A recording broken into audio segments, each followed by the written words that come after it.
Nhà toán học Pytago dạy dỗ những kẻ tham lam chỉ bằng một chiếc cốc đặc biệt. 2118.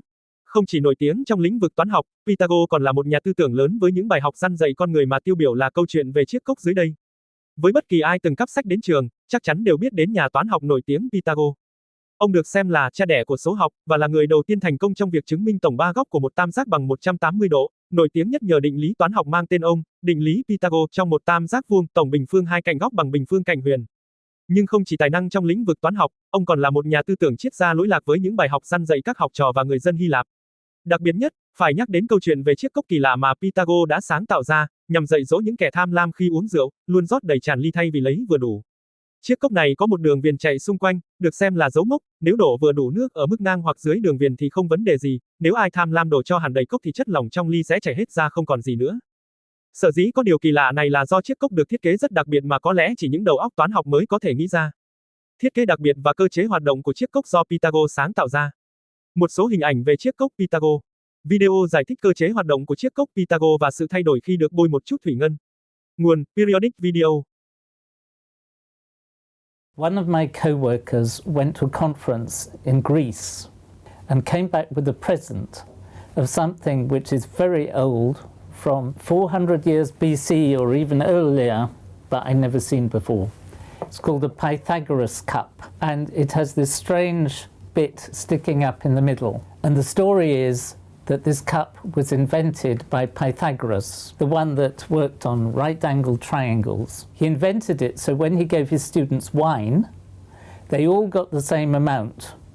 And if somebody was greedy, that student got his comeuppance. It behaves normally until you get to this gold ring here, the one I'm running my finger around, not the one up here.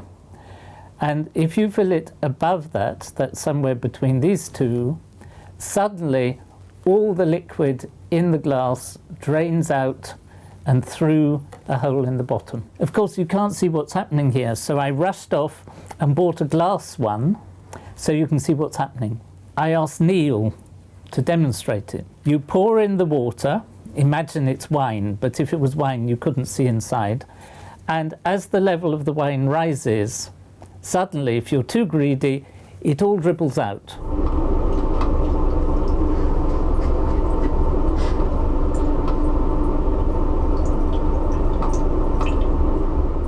And it siphons out through the little tube in the center.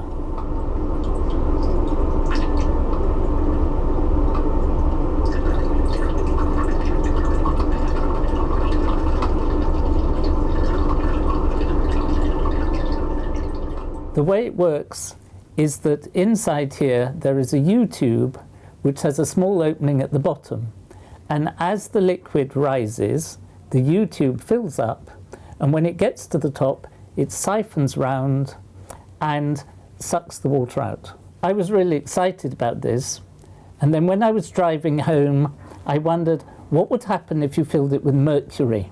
Mercury is a very dense liquid. So I persuaded Neil to fill it with mercury, and it works just as well with mercury.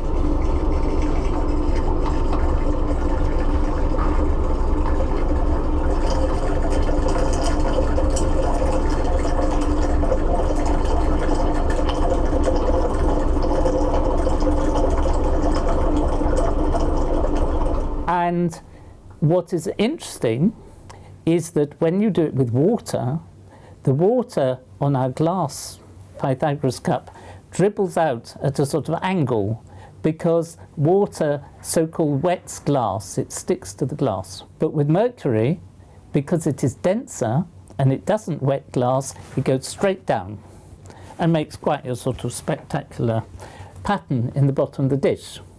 I then had a slightly strange idea. I wondered what would have happened if you put just a little mercury in and then fill the rest with water. And I predicted, because water is much less dense than mercury, that in fact you could fill the cup right to the top. So Neil obligingly tried it, even though he was meant to be going on holiday, and it works. You can fill the Pythagoras cup right to the top if you put a bit of mercury at the bottom. So what is happening is that the weight of the water is just not enough to force the mercury up inside the siphon. If you fill it completely with mercury, you have enough weight pushing down to make the siphon work. So the upshot is that if Pythagoras' students had been clever, they could have put some mercury in the bottom of the cup and filled it right to the top. The downside, of course, is that they would have poisoned themselves.